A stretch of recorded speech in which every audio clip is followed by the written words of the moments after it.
Ito ang kwento ng isdang si Popoy Lupoy. Isa siyang batang sardinas na sasabak sa pakikipagsapalaran sa karagatan kasama ng kanyang mga kaibigan. Bagamat maraming pagsubok na pagdaraanan, matutuklasan at matututunan ni Popoy ang kahalagahan ng yamang dagat at mga aral sa buhay. Samahan natin si Popoy Lupoy sa kanyang mga adventures! Si Popoy Lupoy, ang batang bayani. Ang nakaraan, isang pating ang nakaengkwentro ng grupo nila Popoy Lupoy, Willie Pawikan at Plankton. Ngunit dahil sa katapangan ni Willie, nagawa nitong ilayo ang pating. Sa pagtakas naman nila Popoy at Plankton, nabitag ang batang sardinas sa isang lambat. Ngunit sa tulong ni Inday Gamay, naibalik sa dagat si Popoy at ang iba pang mga maliliit na isda. Itinuloy ni Popoy at Plankton ang kanilang paghahanap sa iba pang mga sardinas.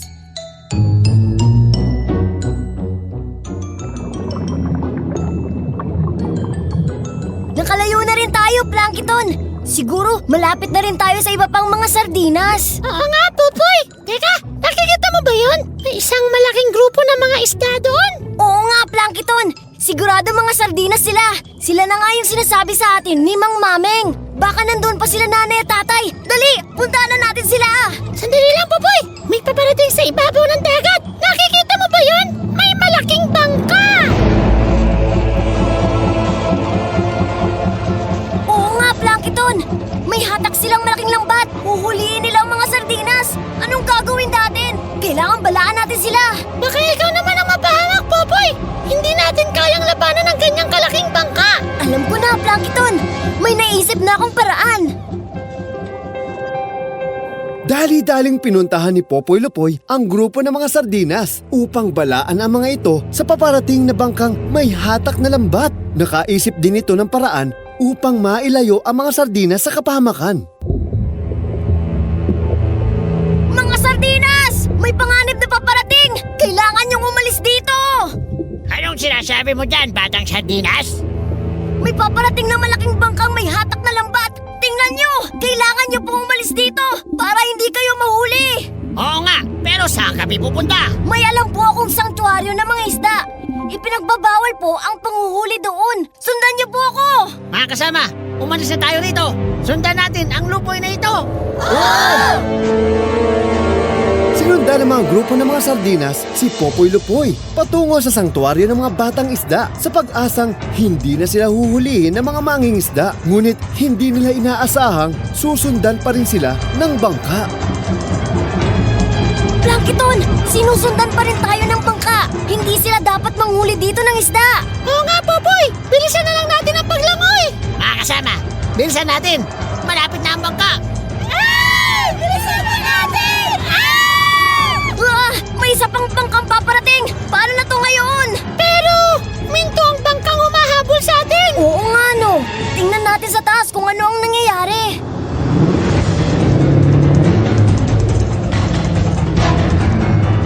Isa pang bangka ang dumating. Ngunit ikinagulat nila Popoy at Plankton ang paghinto ng bangkang tumutugi sa kanila. Pumunta ang dalawa sa ibabaw ng dagat upang alamin ang mga kaganapan. Tingnan mo, Plankton! Pinagbabawalan ng bagong dating na bangka ang mga nanguhuli sa atin! Oo nga, mga bantay dagat sila! Itigil niyo yan! Mahigpit na ipinagbabawal ang pangingisda sa bahagi ito ng dagat!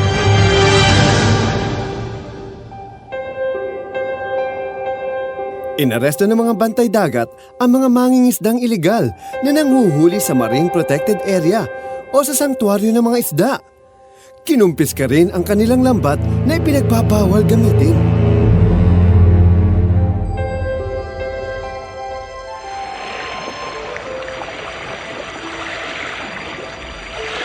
Ha? Anong kasalanan namin? Bakit mo kami hinuhuli? Inaaresto kayo sa paglabag sa Republic Act 8550 o ang 1998 Fisheries Code laban sa paggamit ng kalansisi at sa pangingisda sa bahaging ito ng dagat na nasa Fishery Management Area. Susuko na po kami! Ang inyong kapitan at punong tripulante ay maaaring maharap sa 2 hanggang 6 na taong pagkakabilanggo habang ang may-ari ng inyong bangka ay pagmumultahin ng 2,000 hanggang 20,000 piso. Hindi na po kami uulit. Oo, talagang hindi na kayo uulit. Sa presinto na kayo magpaliwanag. Maraming salamat sa iyo, Popoy Lupoy. Dahil sa iyo, nakaligtas kaming mga sardinas. Kung hindi mo kami binalaan at dinala rito, wala na sana kami ngayon. Walang anuman po. Mabuti na lang at dumating ang mga bantay dagat para huliin ang mga mangingisdang yun. Bawal po kasing mangisda sa bahaging ito ng dagat at maging ang gamit nilang lambat ay pinagbabawal din. Isa kang matalinong Lupoy. Isa kang bayani. Siya nga pala. Nasa na yung mga magulang? Inahanap ko nga po sila eh. Umaasa po ako na makikita ko po muli sila na kasama ang ibang mga sardinas mula nang magkahiwalay po kami. Aba, bakit? Ano nangyari sa kanila, Popoy? Nahuli po sila ng mga lambat, ngunit nakatakas po ako. Kinalulungkot ko, Popoy. Ngunit, sa palagay ko ay hindi na namin kasama ang iyong mga magulang sa aming grupo.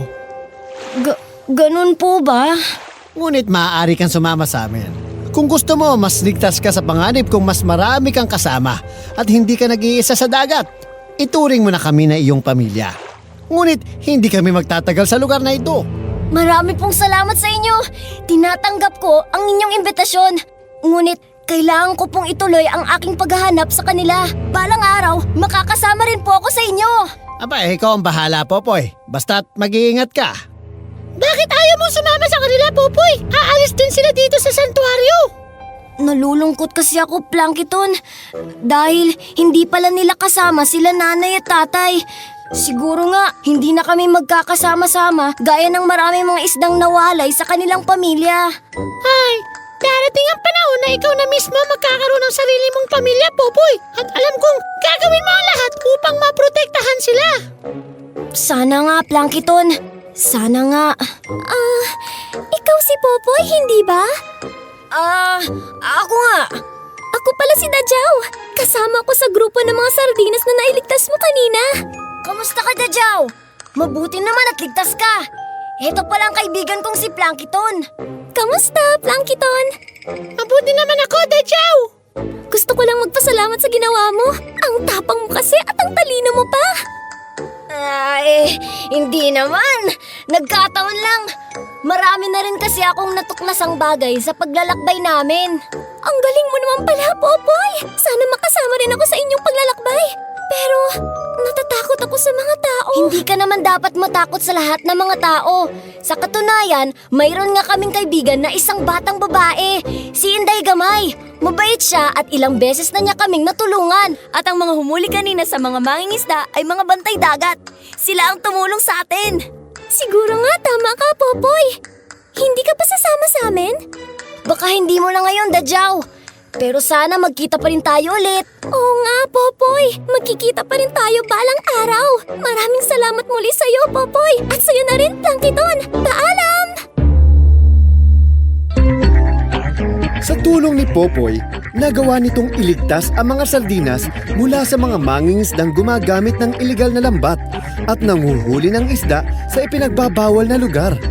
Ngunit bigo pa rin si Popoy na matagpuan ang kanilang mga magulang. Ano naman kaya ang magiging kahalagahan sa buhay ni Popoy sa pagkakakilala nito sa isa ring batang sardinas na si Dajaw?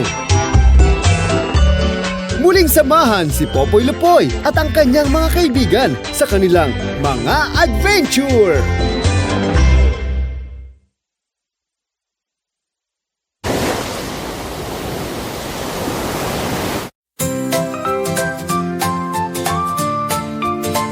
Si Popoy Lupoy, masayang lumalanggoy. Hinahanap ang pamilya, sa dagat naglalakbay.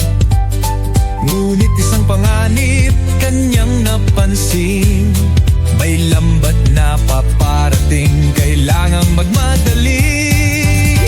Takbo, takbo, lumangoy tayo doon sa santuario. Tayo'y ligtas sigurado. Ating dagat, panghalagaan, upang isda'y may tahanan. Ang mga sardinas, kanya nang binalaan. Tumakas Likas na kayo, tayo'y magtulungan. Ngunit ang mga bangkak, sila'y sinundan. Ano ang gagawin? Paano lalaban? Hey! Takbo, takbo, lumagoy tayo dun sa santuaryo. Tayo'y ligtas sigurado, ating dagat pangalagaan upang isda'y may tahanan. Dumating ang mga bantay dagat, sinabi sa mangingisda, ito'y bawal na lugar. Huling-huli sila sa maling gawain. Ngayon ang isda'y muling may tahanan. Si Popoy Lupoy, bayani ng dagat. Dahil sa tapang niya lahat ay naligtas. Bagamat hindi pa nahanap ang pamilya, may bagong kaibigan at pag-asang dala. Takbo'y lupoy, huwag kang bibitiw. Patuloy lang sa paglalakbay mo. Balang araw, pamilya'y matatagpuan sa dagat ng pag-asa at pagmamahalan.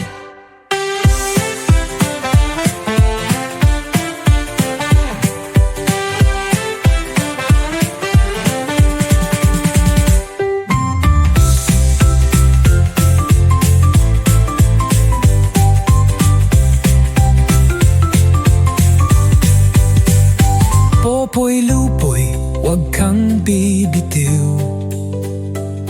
Patuloy lang sa paglalakbay mo. Balang araw, pamilya'y matatagpuan sa dagat ng pag-asa at pagmamahal.